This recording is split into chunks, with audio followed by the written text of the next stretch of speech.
Hal yang perlu saya tegaskan, mungkin teman-teman belum tahu bedanya LMKN dengan LMK. Tadi itu kita kan berdiskusi dengan LMKN. Iya. LMKN itu adalah asosiasi daripada LMK. Dari 11 LMK itu namanya LMKN. Nah, saya itu terdaftar di dalam satu dari 11 LMK yang namanya WAMI. Jadi Ahmad Dhani itu sudah menyerahkan hak eksklusifnya kepada WAMI, yang menyerahkan kuasa untuk mengelola itu diserahkan sudah kepada WAMI sejak 2016 atau 2017 saya lupa ya. Lalu saya sudah berkoordinasi dengan WAMI bahwa saya melarang seseorang yang bernama Iyo bernama Elfonda Once untuk tidak diberikan izinnya ketika menggunakan lagu saya, dan itu sudah disepakati oleh WAMI. Tadi WAMI tidak datang hari ini, saya nggak tahu kenapa, tapi saya sudah sepakat dengan WAMI bahwa tidak ada saya, termasuk Rika Ruslan juga bisa memberikan hak eksklusifnya, yang sudah memberikan hak eksklusif kepada WAMI, dan WAMI juga bersedia bahwa The Groove tidak boleh menyanyikan lagu-lagunya Rika, termasuk juga Chris Patih tidak boleh menyanyikan lagu-lagunya Badai. Termasuk juga Piu sudah melarang Ari Lasso untuk tidak menyanyikan lagunya Piu. Gitu. Jadi persoalan hak melarang itu ada pada WAMI. Nanti silakan saja tanya pada WAMI soal masalah pelarangan lagu tadi. Karena tadi sudah dijelaskan oleh Pak Prof. Agus bahwa lagu itu adalah hak yang paling eksklusif, yang bahkan tidak bisa diatur-atur oleh undang-undang. Ya. Gitu. Itu hakikat daripada undang-undangnya itu tadi. Sudah dijelaskan di poin tadi, nggak tahu saya udah share ke teman-teman soal yang tadi. Jadi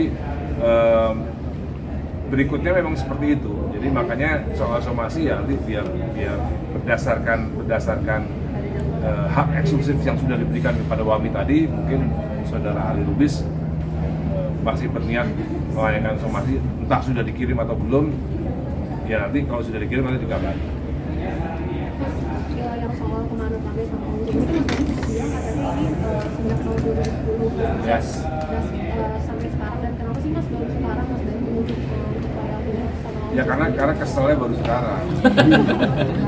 Kemarin nggak kesel, sabar-sabar. Tapi sakit hatinya sejak 2010 ya? Enggak, ya iya dong. Iya, kan Once kan baru kemarin sakit hati, ini Mas Dhani dari 2010. Iya. Itu kira-kira. untuk Mas Dhani sendiri soal royalti ini sampai mana Mas kira-kira Mas? Ya, saya lihat kan, kita tadi lihat LMKN sendiri sudah memang mau berbenah ya. LMKN sudah mau berbenah, ya oke lah. Dengan adanya mereka membuat sebuah sistem online pendaftaran dan lain-lain, menurut saya itu sebuah kemajuan yang luar biasa. Ya udahlah, kita lupain yang masa lalu lah. Kalau misalnya nggak ada laporan dari 2010 sampai 2010, ya udah kita lupain, yang penting kedepannya lebih baik lah, itu aja. Berarti yang soal misalnya kemarin itu udah diserahkan lagi ke LMK atau seperti apa? Ya udah kita lupakan aja lah. Yang penting kedepannya kita sekarang, yang penting kedepannya adalah ternyata perdebatan ini itu sudah selesai. Perdebatan ini akhirnya menjadi sebuah hal yang menguntungkan buat pengarang lagu, bukan buat penyanyi. Ya maaf saja, karena memang LMKN kan memang sejatinya dibuat untuk melindungi hak-hak pengarang lagu.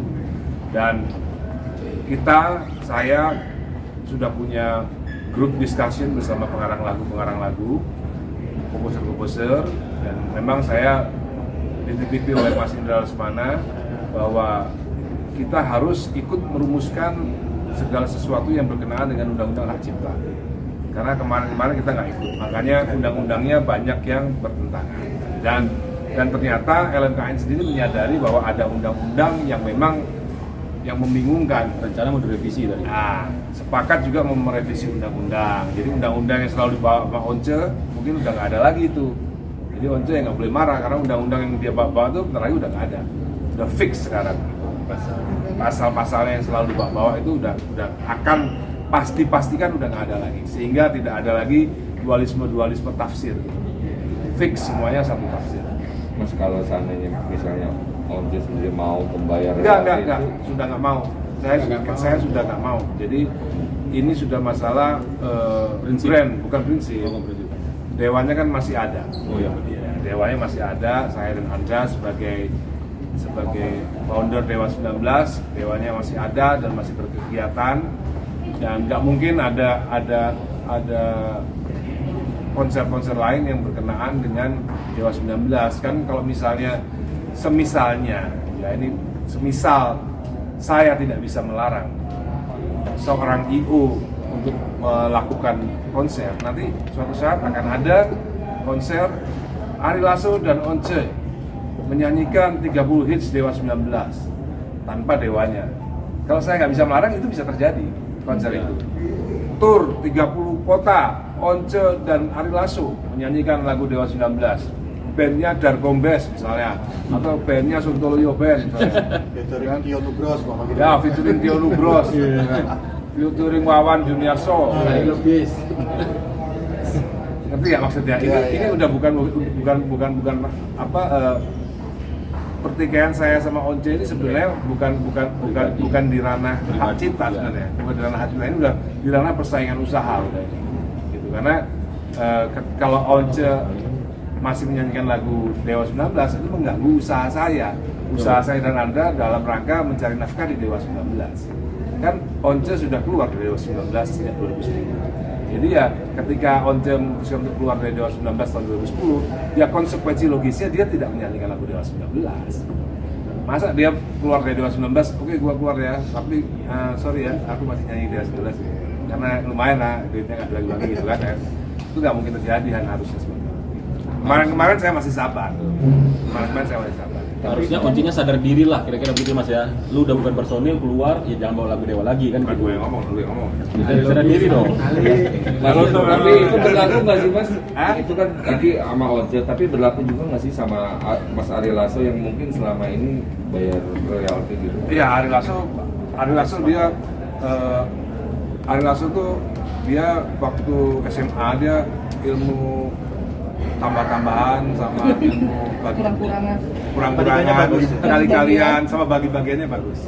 Oh, jelas. Jadi jelas. Kalau Once ini mungkin waktu ilmu bagi-bagian kurang nggak masuk mungkin. Jadi waktu Apa dia sekolahnya? misalnya cuma kali-kalian sama tambah-tambahan. Begitu bagi-bagian bingung. Iya. Gitu. Lagi bolos nih.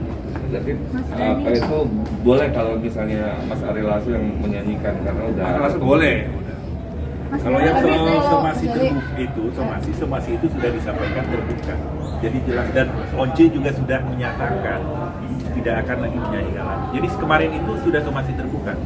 Jadi Dan sudah jelas dijawab dan dan direspon. sudah direspon. Jadi sudah selesai. Dia akan. Tapi kemarin katanya Once mau ketemu Mas Dhani ngobrol langsung daripada keluar-keluar di media, gimana tanggapannya? Ya, nggak ada. Mas, intinya udah close ya perdebatannya Mas? Sudah.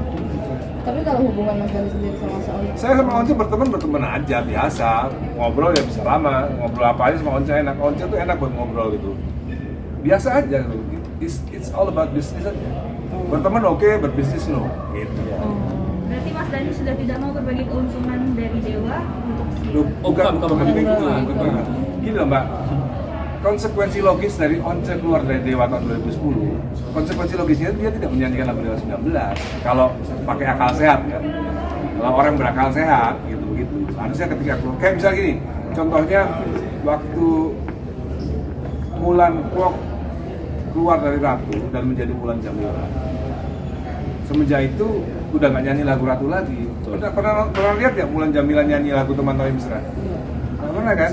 Pernah lihat nggak Mulan Jamila nyanyi Lelaki Buaya Darat? Nggak pernah kan? Itu konsekuensi dari Mulan Kwok atau Mulan Jamila keluar dari Ratu. Itu konsekuensi logisnya. nyanyinya lagu apa? Hah? Lagu Dewa. Coba. Nyanyinya lagu apa? Jelaskan tuh. Boleh jelaskan. Cari di Google, YouTube banyak. Nyanyinya lagu Dewa. Ali, jelaskan Ali.